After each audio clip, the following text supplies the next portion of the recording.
매일 아침을 뉴스로 깨웁니다. 신율의 출발 새아침. 절묘하고 특이하다, 이런 말밖에 나오지 않습니다. 이번 선거 결과를 보면 정말 절묘했지만 또 아직까지 결과가 나오지 않은 지역이 있는 걸 보면 정말 특이합니다.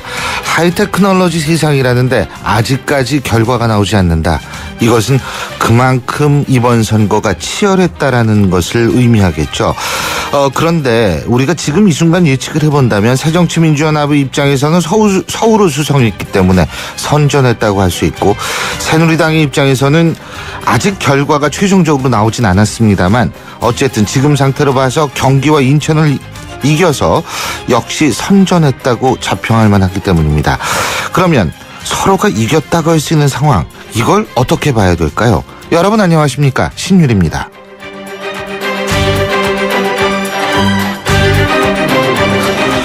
확실한 것은 이번 선거 정권 심판이 먹히지 않았고, 그렇다고 해서 박근혜 대통령을 앞세운 새누리당에게 국민들이 힘을 실어줬다고도 할 수 없는 결과입니다.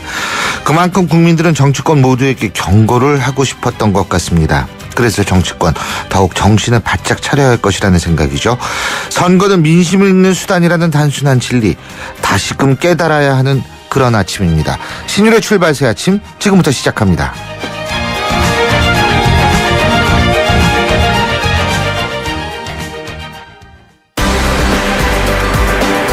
뉴스를 읽어드립니다. 뉴스를 보여드립니다. 뉴스를 들려드립니다. 최영일의 뉴스 매거진. 예, 오늘은 정말 할 말이 많은 아침입니다. 그러네요. 최영리 시사평론가 나와 계십니다. 안녕하세요. 성질 급하게 인사도 하기 전에 벌써 나오시면 어떡합니까? 거의 뭐 밤을 다 새고 아침에 나왔으니까요. 그렇죠. 예, 뭐 어제나 오늘이나 거의 구분을 못 하실 그렇습니다. 것 같아요. 저도 사실은 상태가 별로 안 좋습니다만. 자, 오늘 헤드카피 어떤 겁니까? 네. 영어로요. Bloody Fight. 우리말로 혈투 이렇게 부르고요. 예. 용호 상박 이렇게 부를 수도 있는데요. 예. 이게 사실상이 무승부 아닌가 싶기도 하고요. 아까 절묘하다는 표현 쓰셨습니다만 이게 아직까지도 결론이 나지 않은 참 팽팽한 명승부다 이렇게 봤습니다. 근데 이번 선거의 가장 중요한 특징 중에 하나는 전국 선거 최초로 사전투표가 적용이 됐다는 맞습니다. 거고요. 네. 그리고 그 사전투표가 제외된 상태, 물론 보정은 했다고는 합니다만 네. 방송 3사의 출구조사는 사전투표가 완전히 반영되지 될 수가 없거든요. 그랬죠. 그래서 그런 상태에서의 출구조사 과연 어느 정도 맞느냐, 이런 부분이 굉장히 관심이었었는데 네.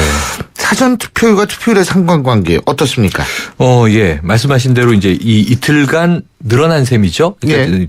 투표율이 이제 사흘이 된 건데요. 사전투표는 11.49라는 기대 이상의 수치가 나오면서 이 선관위도 그렇고 본투표율은 60%를 넘을 수 있다. 내외가 될 것이다. 그런 기대치가 전망됐었는데요. 예. 막상 현실은 이제 잠정 집계 56.2가 처음에 나왔다가 56.8로 조정이 되면서 기대치는 밑돌았지만 어쨌든 16년 만에 최고치다. 이게 낮았다고도 볼 수 없고 예. 높다고도 볼 수 없고 예. 이런 절묘한 또 수치가 나왔습니다. 예. 그런데 이제 지역별로 재밌는 것은 전남이 최고치를 기록했는데요. 65.5. 최저치는 대구인데 52.3. 하지만 대구만 해도 지난번 지방선거에 비해서는 많이 높아진 수치가 돼서 열기가 반영되었다, 이렇게 봐야 되겠죠. 그 사전투표라는 것이 투표의 동인, 그러니까 어떤 그 동기를 제공해 주지는 못하지만 투표의 편의를 제공해 준다는 차원에서. 그렇죠. 추세만 봐라. 전문가들은 이렇게 얘기하죠. 그래서 뭐 이 정도 올라갔다 이렇게 볼 수도 있는 건데 지금 수도권 빅3 중에 경기, 여기 아직 모릅니다. 모르죠. 아직 모릅니다. 예. 야, 아침 네. 7시가 넘었는데 몰라요. 한때 이제 남경필 후보 옆에 이제 유력 이렇게 뜨기도 했었는데요. 예. 아마 이제 김진표 후보 쪽에서 아직 모른다. 끝까지 보겠다.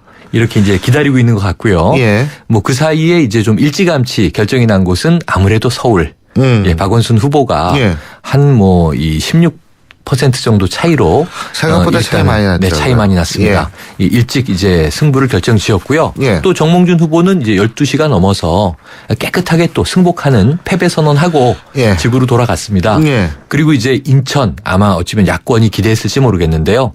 유정복 후보가 당선이 됐습니다. 예, 이거 보면 여론조사 맞지 않는다는 거 여기서 알 수 있어요. 수도권에서 빅스에서부터 틀렸어요. 그런데 이렇게 안 맞는 여론조사 가지고 후보 막 결정하고 이래도 되는 건지 정치권이가 한번 생각해 봐야 돼요, 이번에. 새벽에도 여론조사 전문가 만나고 왔는데 예. 벌벌 떨고 있더라고요. 예. 예.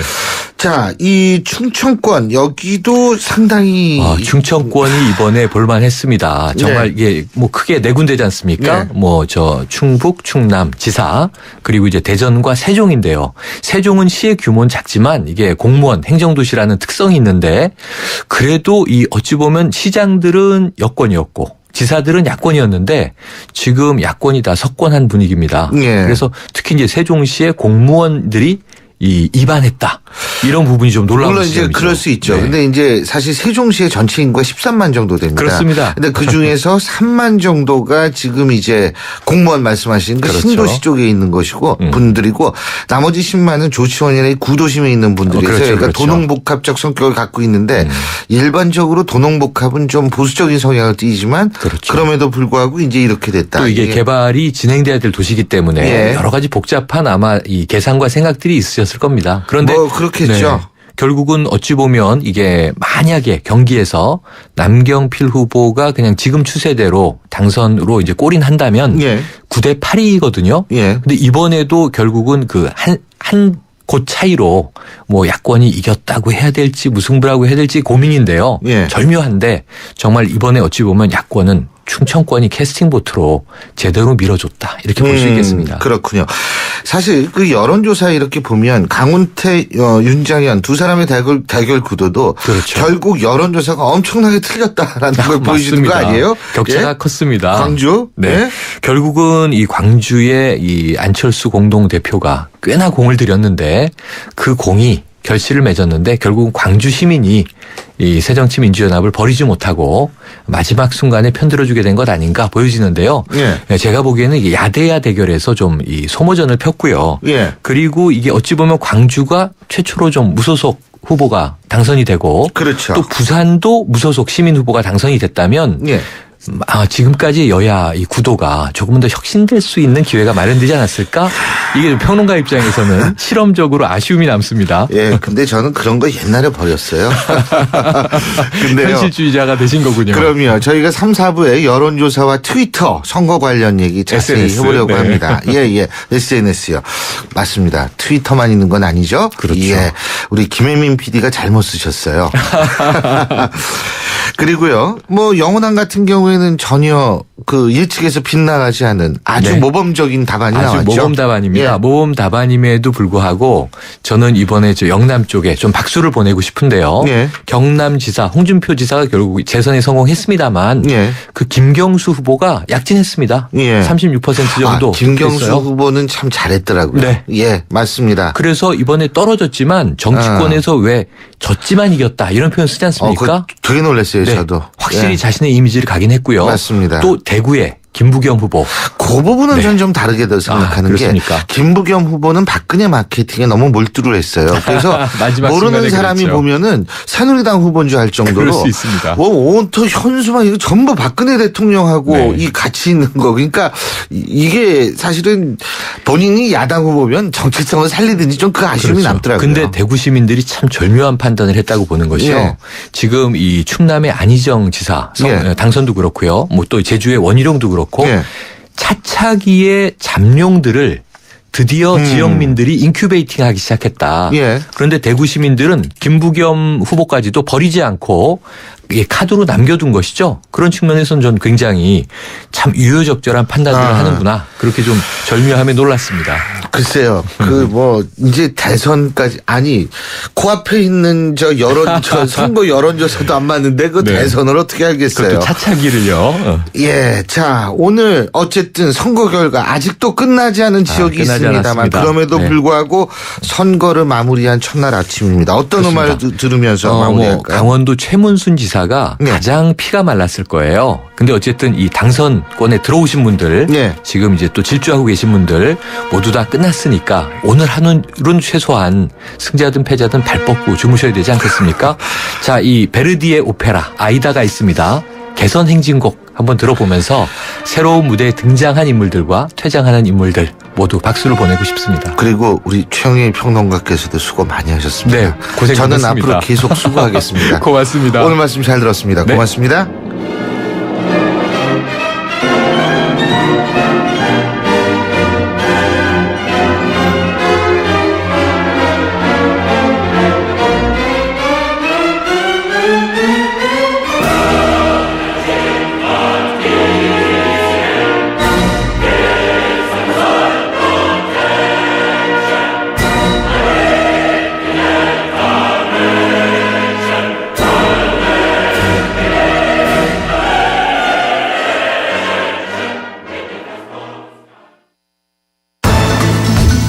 여러분은 지금 대한민국 유일의 보도 채널 YTN 뉴스 FM에서 보내드리는 신율의 출발 새 아침을 듣고 계십니다.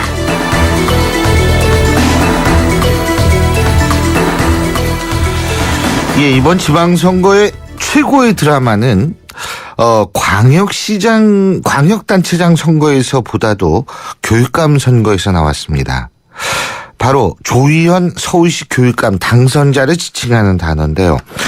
선거 초반만 해도 낮은 인지도 때문에 선거운동 초반 많은 어려움을 겪었는데, 그런데 이 막판에 오히려 다른 쪽에서 여러 가지 잡음이 발생하면서 이 다의 역전 드라마를 성공시켰다, 이렇게 볼 수 있는데요. 자, 그래서 오늘 작심 인터뷰 첫 번째 순서는 서울시 교육감에 당선된 조희연 당선자 연결해서 소감 들어보겠습니다. 안녕하세요. 예, 안녕하세요. 축하합니다. 예, 감사합니다. 이제 교수에서 교육감으로 이제 타이틀을 바꾸셨나요? 예, 이제. 기분이 어떠세요? 또 아쉬움도 있습니다. 제가 25년 넘게 교수 생활을 했기 때문에요. 아쉬움도 있습니다. 근데 어쨌든 국민들이 그렇게 저의 인생의 방향을 바꾸신 것 같습니다. 근데 아니, 교수 휴직하고 하실 수 있는 거 아니에요? 아닙니다. 국회의원은 요새 이제 안 되는데. 휴직이 되는데요. 아니, 국회의원은 이제부터 안 돼요. 있지 않습니다. 예? 네, 지자체법에 겸직이 안 되는군요. 사직하게 돼 있습니다. 그래서 경기도의 김상곤 교육감님도 예. 처음에 그걸 모르고 선거 출마하셨다고 그러더라고요. 그렇군요. 네, 저는 그래도 알고 출마했습니다. 예. 그래도 25년 넘게 하셨으니까 나중에 하시면 연금은 받으시죠. 20년 넘으셨으니까요. 예. 근데요, 우리 당선자께서 보실 때 본인이 이 기적과 같은, 죄송합니다. 근데 사실 기적으로 보이거든요, 저는. 예. 이 기적과 같은 역전 드라마, 이거 어떻게 보세요? 그러니까요, 저도 좀 놀랍기도 하고요. 또 아무래도 세월호 사건을 겪으면서 유권자들이 정말 부모님의 마음이 되어서 투표한 것이 아닐까 하는 생각을 저는 해봤습니다. 예. 그러니까 그 세월호 이전의 교육에 대해서 그 세월호를 겪으면서 뭔가 좀 달라져야 되지 않느냐. 예. 그런 생각을 하시는 거 아닌가 싶습니다.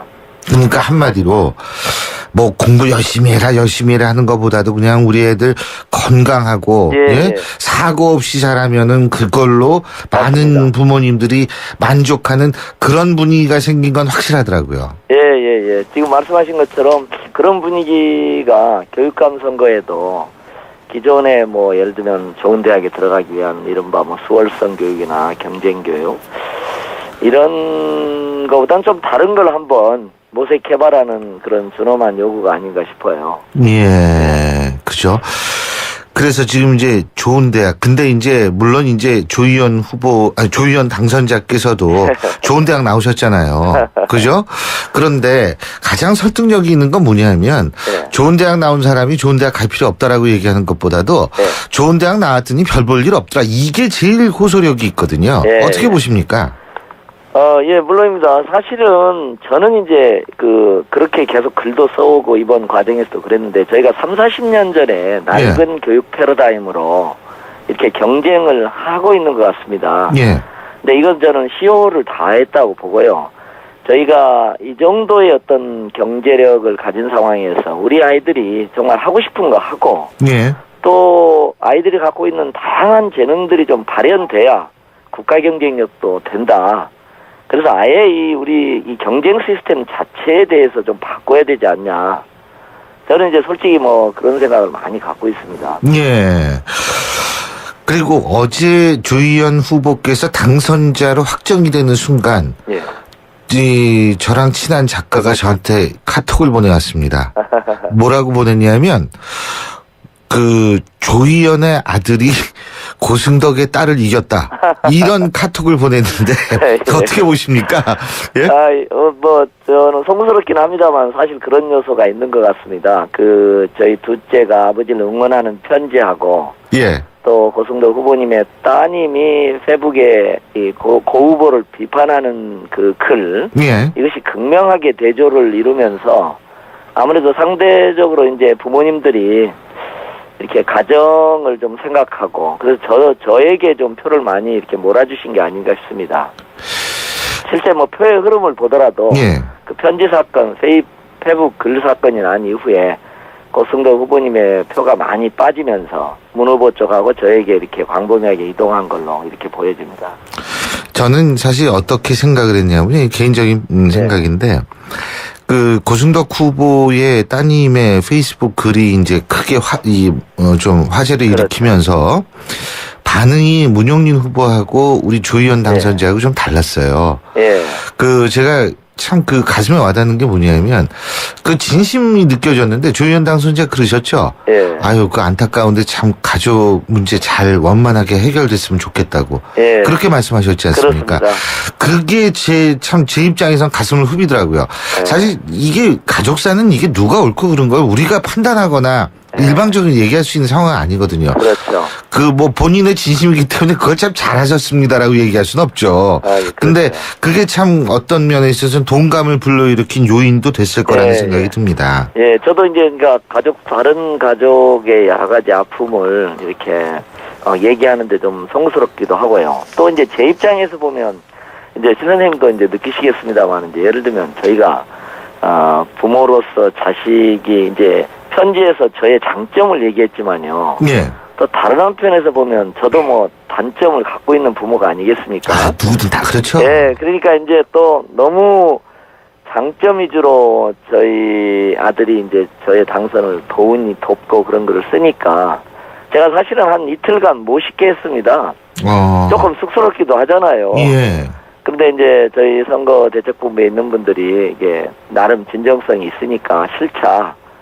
그런데 이제 처음 발표할 때까지만 하더라도 뭐 상당한 그래도 관심을 했지만 고 후보님 따님 그 페북 글이 있을 때 글이 제기되기까지는 그렇게 상대적으로 덜 주목을 받았던 것 같습니다. 그렇죠. 근데 이게 대비가 되면서 이제 더 주목을 받게 됐는데 근데요, 제가 그 한 가지만 여쭤볼게. 고승덕 후보가 어제 결과가 나오기 전에 이런 얘기를 했습니다. 이번 선거는 끝나지 않았다. 아마 1년 반 이후에 다시 선거가 열릴 것이다. 또 서울시 선거관리위원회에 허위 사실을 공표한 후보를 고발했고 향후 그 결과가 나올 것이다. 선거는 끝난 것이 아니다. 이렇게 얘기했는데 이거는 어떻게 보고 계십니까? 사실 이제 뭐 선거 과정에서 그 이렇게 고발이 지금 뭐 저희 쪽에서도 저희 첫째가 뭐 병역의 의혹이 있는 것처럼 이렇게 제기를 하셨어요. 그래서 이제 사실은 저희도 이제 뭐 제가 통진당하고 관련해 있다는 것도 얘기를 하셔가지고 저희 쪽에서도 사실 고발을 해놓은 상태입니다. 그리고 또 이제 문교육감이나 고 후보님도 그런 부분들이 있고요. 그래서 저는 이제 이게 민주주의에서 선거라는 것이 이제 그런 점이 있는 것 같습니다. 이게 굉장히 갈등이고 싸움처럼 보여지는 면이 있지만요. 이게 이제 민심으로 확인하는 과정이고 그 확인된 민심의 기초에서 좀 한 단계 높은 화해와 협력 이제 이런 것이 그런 단계로 가는 것이 국민들이 보기에도 맞고요. 저도 이제 당연히 제가 고발한 부분이 저도 억울하긴 하죠. 뭐 제가 통진당하고 관련돼 있다거나 뭐 저희 아들이 대학원 다니니까 병역 연기된 건데. 뭐 대학원 다니니까 당연히 당연하죠. 그런 건데 이제 그걸 뭐 의혹이 있는 것처럼 하셔서 그런 면 좀 있었습니다. 그래서 아무래도 저도 이제 좀 한 단계 높은 화해로 서로 가는 게 국민들이 보시기에도 좋지 않을까 이렇게 저는 생각을 하고 있습니다. 제가요, 지금 통진당 뭐 이런 말씀 나오시니까 생각이 나는 건데, 우리가 선거에서 일반적으로 온다면 사실 고승덕 후보의 그 지지가 빠지면은요, 문용린 후보 쪽으로 가야지 사실 우리 조희연 당선자 쪽으로 가는 거는 굉장히 특이한 경우거든요. 그렇죠. 근데 실제로 결과적으로는 그렇게 됐어요. 그거는 조희연 당선자를 당선시키기까지에는 고승덕 후보와 같은 보수적 이념을 가진 교육감을 지지했던 분들도 포함이 돼 있다는 얘기거든요. 그렇지 않습니까? 자, 그리고 교육이라는 건 특히 뭐 한쪽으로 치우치면 안 되는 거니까. 그래서 제가 여쭤보는데 전교조와의 관계는 어떻게 설정하실 겁니까? 그 이제 뭐 사실은 여러 후보님들이 상대 후보께서 제기했던 문제입니다. 그러니까 이제 저는 뭐 전교조가 그동안 89년부터 굉장히 참교육을 위해서 희생해오고 노력해온 점을 저는 평가를 해야 된다고 생각을 하고요. 예. 그 큰 틀에서는 정교조 역할에 대해서 대단히 긍정적으로 평가하는 입장이고요. 그러나 뭐 저를 정교조와 동일시할 필요는 없을 것 같습니다. 모든 조직이라는 게 또 양면이 있는 면이 있으니까요. 저는 이제 선거 과정에서 교총도 방문을 했습니다. 예. 그래서 이제 교총과도 여러 가지 협력 방안들을 지금 생각하고 있고요. 뭐 예를 들면 저도 깜짝 놀랐는데요. 교총에서 작은 학교 살리기 그 캠페인을 하더라고요. 예. 야, 그래서 이건 너무 좋은 일이다. 그래서 그건 제가 교총과 꼭 공동 캠페인을 하려고 생각을 하고요. 예. 제가 이제 뭐 보수 후보 쪽에 투표해 주신 분도 많기 때문에 그 점을 제가 좀 채찍으로 알고 좀 그 점을 균형 항상 잡힌 하셔야 될 거예요. 균형 잡힌 그런 노력을 해보려고 합니다. 예, 그거 굉장히 중요하죠. 예. 그리고 그 외고나 그 뭐 이런 과학권이 특목고 있잖아요. 예. 다 없애실 거예요? 아닙니다. 아니 저희가 이제 사실은 그것도 고부님께서 제가 이제 뭐 외고 폐지 이런 걸 했다고 이렇게 말씀하셔서 뭐 저희 입장에는 그것도 고발 사항이 들어있는데요. 네. 뭐 그 외고의 특목고는 전혀 그렇게 얘기를 한 바가 없고요. 단지 이제 과학고나 예술고등학교, 체육고등학교는 자기 기능들이 다 있지 않습니까? 예. 그러니까 이제 외고가 문제인 면이 있는데요. 외고는 이제 조금 더 자기 원래 목적에 충실하면 좋겠다는 게 이제 초점이고요. 자사고가 아무래도 좀 쟁점은 된 것 같습니다. 왜냐하면 자사고 정책을 저희가 전면적으로 재검토하겠다 이렇게 했기 때문에요. 예. 그 점이 어떤 방향으로 재검토하실 생각이세요? 왜 그러냐면 이제 자사고는 그 이명박 정부 하에서 그 고교 다양화 정책의 일환으로 시작된 것이거든요. 예. 근데 이제 지금 사실 실패한 정책으로 되게 드러났고 박근혜 정부에서도 이 정책을 전환하려고 그랬습니다. 예. 그래서 좀 출구 전략이 필요하다 저는 그렇게 생각하고 있습니다. 알겠습니다. 어쨌든 어제 잠도 제대로 못 주무셨을 텐데, 그죠? 예. 오늘 좀 쉬시면서 교육감으로서 이제 구상을 잘 하시면 될 것 같습니다. 어쨌든 다시 한번 축하의 말씀드립니다. 고맙습니다. 오늘 말씀 잘 들었습니다. 고맙습니다. 지금까지 서울시 교육감으로 당선된 조희연 당선자였습니다. 신율의 출발 새 아침 1부 순서는 여기까지고요. 잠시 뒤 2부에서는 새정치민주연합 정동영 의원과의 인터뷰 준비되어 있습니다. 서양 고전음악을 완성시킨 천재 작곡가 악성 베토벤. 그의 음악적 잠재력을 일깨워준 사람은 스승인 크리스티안 네페 선생님이었습니다. 네페 선생님은 지루한 이론과 반복적인 연습을 강요하지 않았습니다. 이탈리아와 프랑스, 독일의 유명한 오페라를 감상할 기회를 마련했고 어린 베토벤이 음악에 대해 더 깊이 느끼고 생각할 수 있도록 이끌었습니다. 가르치는 것이 아니라 깨우치는 교육, 아이들의 잠재력을 활짝 꽃피우는 우리 교육의 희망입니다. 이 캠페인은 I am the key, 눈높이 대교와 함께합니다. 올여름 역사와 전통이 있는 영국 최고의 교육도시 옥스퍼드에서 품격이 다른 영어 캠프를 만나보세요. YTN 라디오와 APC가 주최하는 영국 주니어 영어 캠프는 자녀들의 영어 실력을 한 단계 끌어올려드립니다. 캠프가 끝난 뒤에는 프랑스와 스위스, 이탈리아의 문화유적지를 돌아보는 현장 학습의 기회도 누리실 수 있습니다. 영국 옥스퍼드에서 체험하는 주니어 영어 캠프. YTN 웹사이트나 서울 전화 723-0550, 723-0550에서 확인하실 수 있습니다.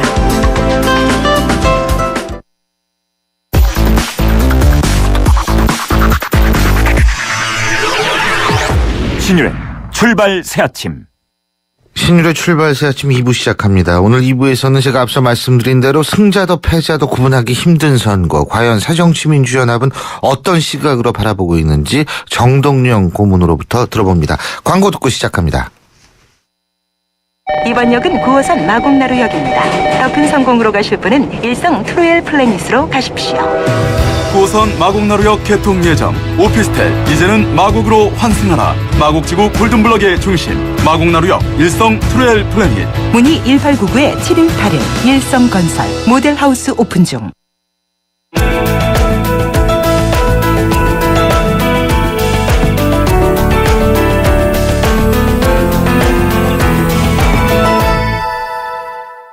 두 번째 작심 인터뷰. 자, 이번엔 새정치민주연합 정동영 공동선대위원장 연결하겠습니다.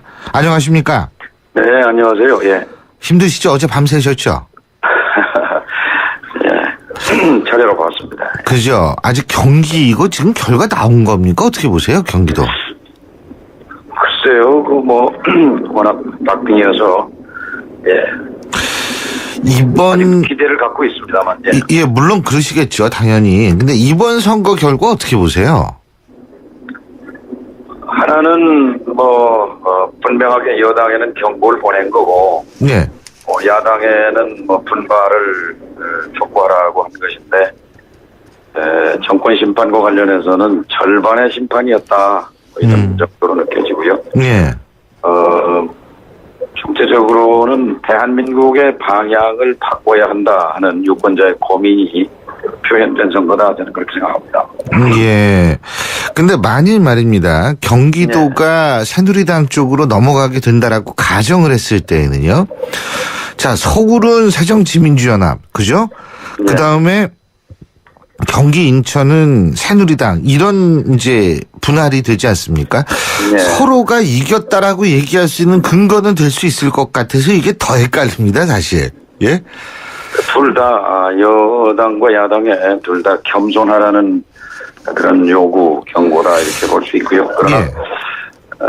대체적으로 봐서 민심의 척도는 저는 서울이다 이렇게 생각합니다.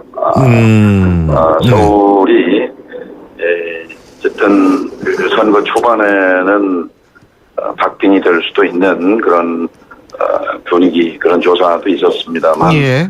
어떤 세월호 사태 속에서 서울 유권자들은 분명하게 정권에 대한 심판 메시지를 보낸 것이다. 그렇게 해석합니다. 예, 그렇군요. 그러니까 결국 서울이 더 중요하다. 그러니까 서울에서 이겨야지 진짜 이기는 것이다. 이렇게 생각하신다는 말씀이시죠? 왜냐하면은 가장 분명하게 예.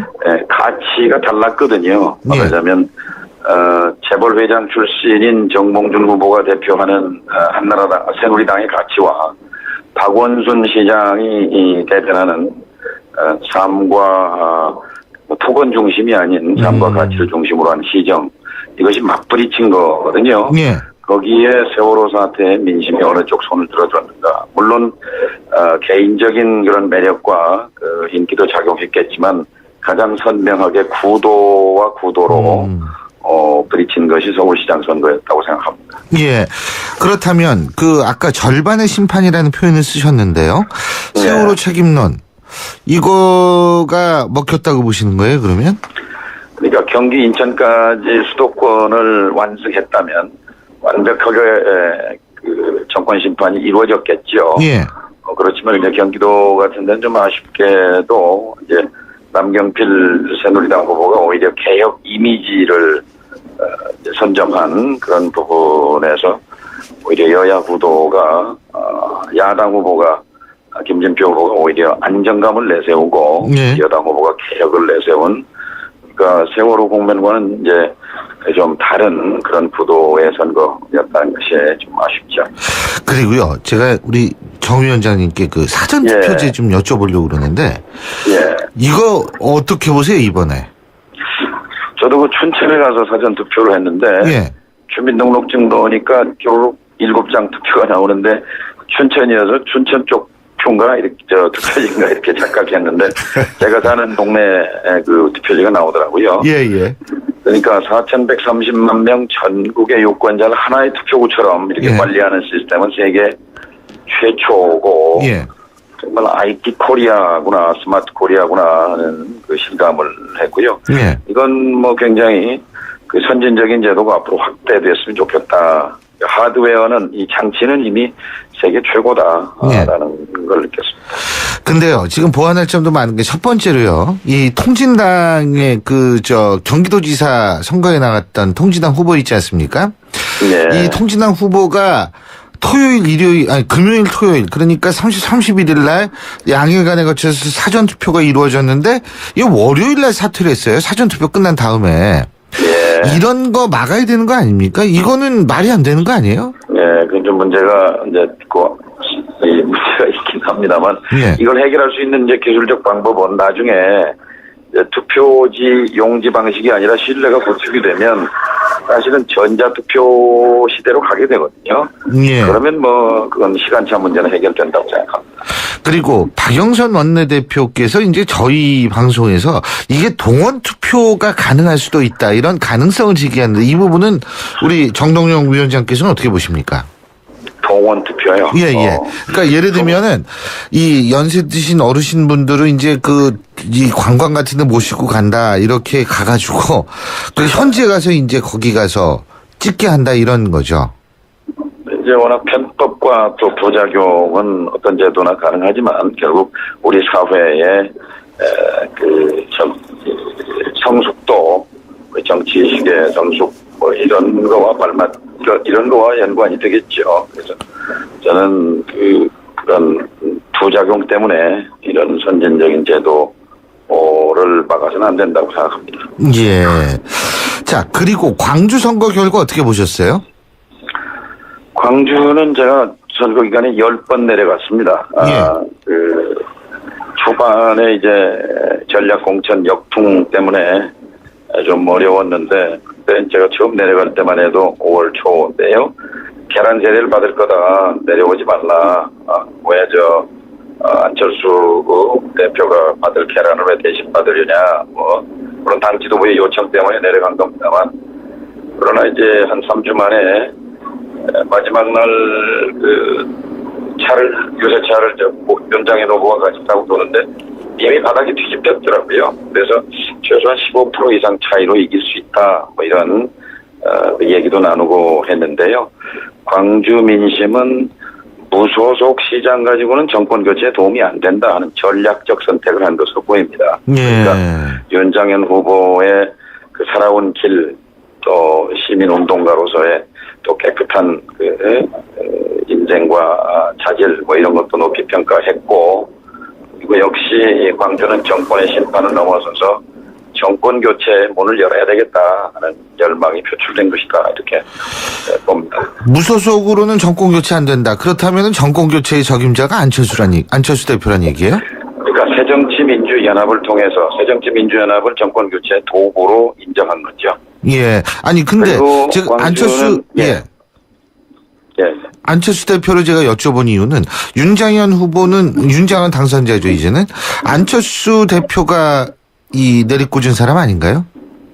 그렇죠. 그러니까 좁게 보면은 안철수 만일 이게 이제 실패했더라면 책임이 이제 쏠렸겠죠. 그런 점에서는 안철수 대표에게 다행스러운 일이고, 좀 더 큰 시각에서 보면 광주의 온통 관심은 여당 정권 바꾸라는 거거든요. 예. 그러니까 정권 교체를 위해서는 어쨌든 새정치민주연합의 시장이 필요하다라고 판단하는 것이 전략적 선택이었다 이렇게 생각합니다. 근데 그리고 이제 사실 전 그게 또 궁금하더라고요. 안철수 대표 같은 경우에는 광주에 일주일에 한 번씩 꼭 내려가고 굉장히 열심히 뛴 걸로 알려지고 있는데, 근데 사실 당대표라면은 사실 수도권에 승부를 걸어야 되는 거 아니냐. 서울, 경기, 인천에 좀 더 사활을 걸고서 뛰었으면은 결과가 좀 다르게 나오지 않았느냐. 당내에 이런 목소리 안 나옵니까? 당대표로서 자기 정치하느냐 이런 비판 안 나옵니까? 어떻게 보십니까? 수도권에 집중한 거죠. 그리고 광주도 어쨌든 새정치민주연합 입장에서는 이번 선거를 통해서 여권을 정권을 심판하고, 그리고 정권 교체 세력으로서 대안 세력으로서 일어서는 것이니까, 그래서 광주 또한 중요했죠. 저는 적절했다고 생각합니다. 만약 적절했다고 생각하신다면은 이번 선거 결과로 어떤 새정치민주연합 지도부의 변화나 거기에 대한 책임론 같은 거는 나오지 않을 것이다 이렇게 보시는 거군요. 선거 결과는 지도부의 신임 효과가 있을 거라고 생각합니다. 지도부의 신임 효과요? 경기 인천에 아쉬운 석패가 있었지만 그것은 좀 전에 말씀드린 대로 구도가 오히려 좀 아이러니입니다만은 이 야당이 개혁 이미지를 가지고 가고 여당이 안정을 호소해야 되는데 불어댔고 인천 같은 데는 어떤 면에서 보면 박근혜 대통령의 공천 전략이 먹힌 거라고 볼 수 있죠. 힘 있는 대통령의 신임을 받는 친박 후보다라는 그런 부분이 먹혔다 이렇게 볼 수도 있겠고요. 그러나 선거는 좀 아슬아슬했지만 유권자들의 표심이 그렇게 여당의 박 대통령에게 힘을 실어준 것이다 이렇게 말하기는 좀 어렵지 않을까 싶습니다. 그렇다면 박근혜 대통령도 선거 이후에 바뀌어야 되겠네요. 그죠? 당연하죠. 대한민국이 예. 이대로 가야 된다고 생각하는 유권자는 새누리당을 찍은 유권자를 포함해서 별로 많지 않다고 생각합니다. 그 예. 바뀌는 거에 이제 첫 번째는 결국 대통령의 법정 운영 방식과 철학입니다. 하나는 이제 방법론이고 하나는 이제 생각 자체인데요. 어쨌든 세월호라는 건 사람으로 따지면 건강검진을 받았는데 중병이 발견된 거나 마찬가지거든요. 예. 이대로 가서 안 된다 하는 깨달음인데 그렇다면 박근혜 대통령이 성공하기 위해서도 저는 박 대통령이 성공해야 우리 국민이 행복할 수 있기 때문에 저는 박 대통령이 이번 계기로 예를 들어서 지적되는 독선, 독주, 불통이라는 그런 이미지를 좀 싣고 또 받아쓰기 내각이라든지 또 홀로 인사라든지 이런 걸로부터 좀 벗어나서 그건 이제 방법론이죠. 그리고 생각, 철학 이런 부분은 예를 들면 규제 완화를 이제 규제 완화, 비정규직, 민영화 이런 것들이 이제 세월호의 진범이라고 볼 수 있거든요. 그렇다고 보면 이제 규제 완화 관련해서도 국민의 생명과 안전에 관한 것은 오히려 규제 강화로 가야 되는 거고 그다음에 비정규직을 써서라도 이윤만 극대화하면 된다는 그런 철학에 대한 성찰도 있어야 하고 또 심지어 물에 빠진 사람을 구조하는 것까지 민영화해버린 그런 것에 대한 반성도 있어야 된다고 생각합니다. 근데요, 지금 어쨌든 내각 이제 개각을 좀 해야 되고 총리를 바꿔야 되고 그런 거 아니겠어요? 네. 그렇다면 실제로 거국 내각, 중립 내각 네. 이런 거 필요하다고 보십니까? 그렇죠. 대통령은 본인이 후보 때부터 100% 대한민국을 얘기했지 않습니까? 예. 나를 지지한 사람들만을 대표하는 대통령은 아니거든요. 그렇다고 보면 나에게 충성할 사람, 여권에 도움이 되는 사람 이런 기준이 아니라 지금 당장 해야 할 일은 대통령으로서 해야 할 일은 약속도 했고 예. 세월호의 진실 어떤 일이 일어났는지 왜 일어났는지 왜 구조 못했는지 하는 진실과 그다음에 그 책임에 대한 마땅한 책임을 지는 부분 그리고 이것을 이제 치유로까지 나가게 하려면 그런 점에서는 거국 내각을 구성하겠다는 그런 정도의 자세로 임해야 한다고 생각합니다. 근데 거국 내각 구성하려면 거국 내각 구성하겠다. 새정치민주연합에서도 좀 이 장관 하실 겁니까? 그러면 그 분위기상? 네, 이제 그런 자세라고 말씀드렸는데요. 현실적으로는 어려움이 있지만 예. 말하자면 당파의 수장이 아니라 100% 대한민국을 대표하는 상징으로서 좀 이 기회에 박근혜 대통령에게 기회라고 생각합니다. 이번 기회에 180도 방향 전환을 하면 국민들로부터 박수 받지 않겠습니까? 예. 지금 책임 말씀하셨는데 어떤 식으로 책임을 져야 될까요? 거국 내각 같은 거 하고 그러면 책임을 지는 거라고 보십니까?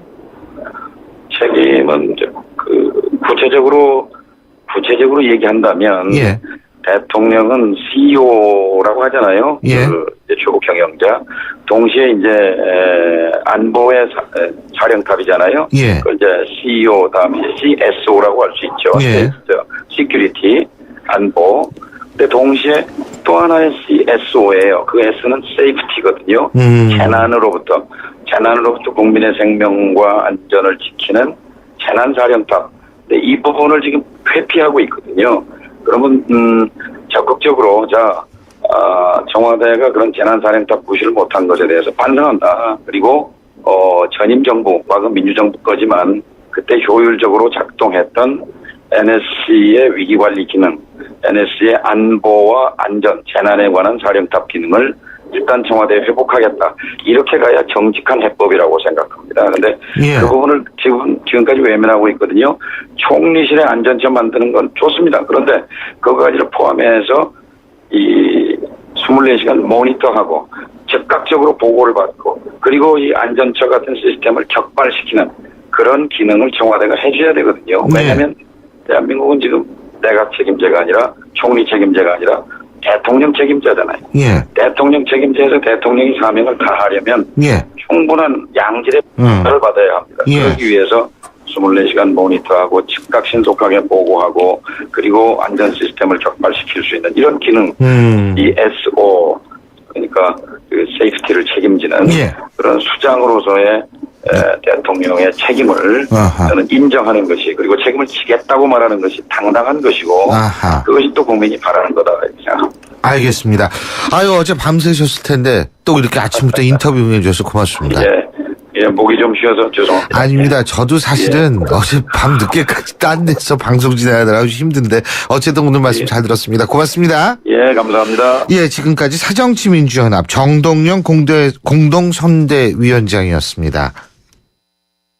안녕하세요. 송혜교예요. 전 요즘 맛있는 물 고를 땐 핑크만 보고 골라요. 우리 몸의 건강한 색은 모두 핑크잖아요. 건강한 물의 새로운 기준 핑크라벨 아이시스 8.0 건강한 미네랄 밸런스로 생기있게 핑크빛 생기에너지 아이시스 8.0 핑크만 기억하세요. 안녕하세요. 초보 운전자 수지입니다. 도로는 무섭고 차는 왜 이리 많은지 엄마야. 그래서 저는 살아있는 친구를 만났어요. 반응형 블랙박스 유라이브. 와, 정말 살아있네. 유라이브. 살아있는 블랙박스 유라이브. 신유의 출발새 아침 2부 순서는 여기까지고요. 잠시 뒤 8시 10분부터 이어질 3, 4부에서는 화제의 당선자 계속 연결합니다. 3부에서는 최문순 당선자, 4부에서는 권영진 당선자 인터뷰 예정돼 있습니다. 자, 8시 10분에 뵙겠습니다.